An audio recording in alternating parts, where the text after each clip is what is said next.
Die polyglotte Katze. Heinz Erhardt.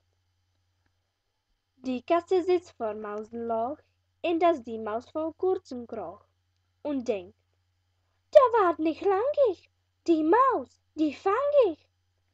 Die Maus jedoch spricht in den Bauch, ich bin zwar klein, doch bin ich schlau.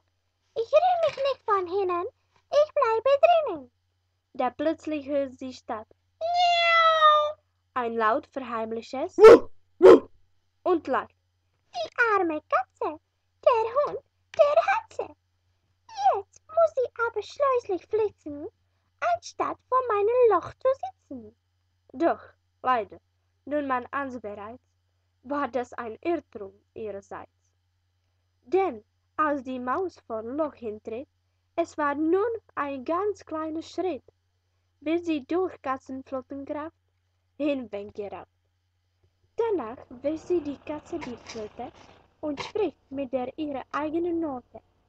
Wie nützlich ist es dann und wann, wenn man die fremde Sprache kann? Miau!